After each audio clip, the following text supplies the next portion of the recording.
wants to make any public comments, please file a form with the county clerk, Lyra Bishop.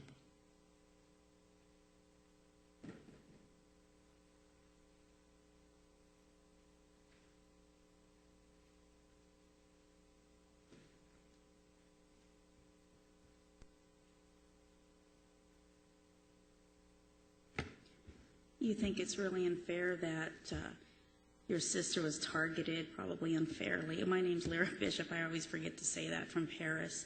I don't think it's unfair to be asking tough questions, whether it's a paid volunteer of your staff or of Mormon bishops that are mythical or anonymous pamphlets that we don't know the origin of. I did call your office yesterday. Rose answered the phone at 12:11 p.m. She transferred me to Vern, your chief of staff, and we talked before he hung up on me. And he actually admitted that there was no specific Mormon bishop. He said that somebody brought it to your attention, but that it was on a news station from L.A., but he didn't know which station. And then when I said, who brought it to your attention, he changed his story and said, well, you know, maybe the supervisor saw it on the TV himself. So there's another changing story.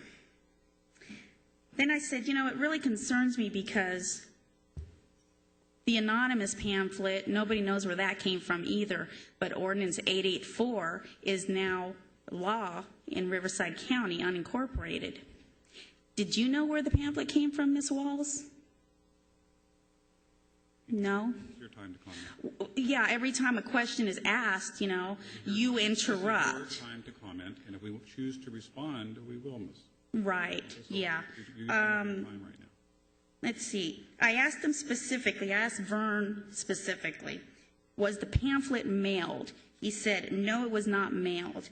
I asked him, was it handed to him? He said, no, it was not handed to me. And then he said, the supervisor just showed up with it.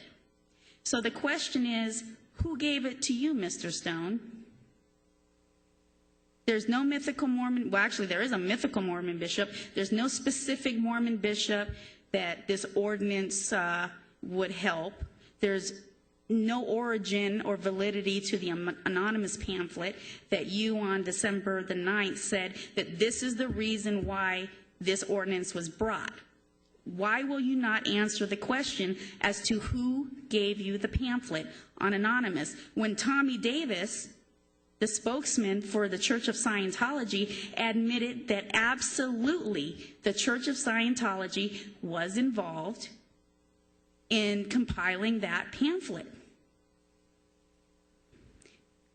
Silence is deafening. Did you guys know? Let me respond. Please. That pamphlet did not influence my vote, nor did the Scientology testimony for or against by anonymous. I think 30 feet from a residence is reasonable protection for everyone in this county. Cities have that ordinance.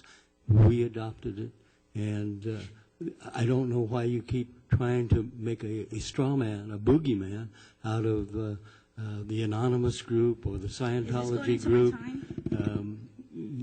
I'm just responding. You asked a question, and I'm answering. The materials that you're talking about have no relationship to the ordinance we passed. Well, then why did Mr. Stone, why did you say that that pamphlet was the reason for bringing the ordinance? You said it on December the 9th. Time is up. Thank you. If anybody in the public Mr. Chair, just a one comment. sec, Mr. Buster. If anybody wants to know the origin of the public websites that compiled that brochure package that I distributed and was commenting about in the meeting, you're welcome to call my chief of staff, Vern Lauritsen. He will give you the address of every page that was in that pamphlet that is public information, hateful information by a group called Anonymous. Supervisor Buster? No, it's interesting that the coincidence of the implementation or the effective date of our ordinance coincided with busloads of protesters going to the homes of AIG executives.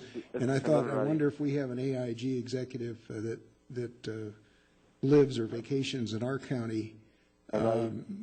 Because if we did, and we may, and as I pointed out several meetings ago, we may have some other financial scammers in the near future or in the distant future that people are concerned about and want to go out to their homes. Maybe investors that lost all their money want to protest.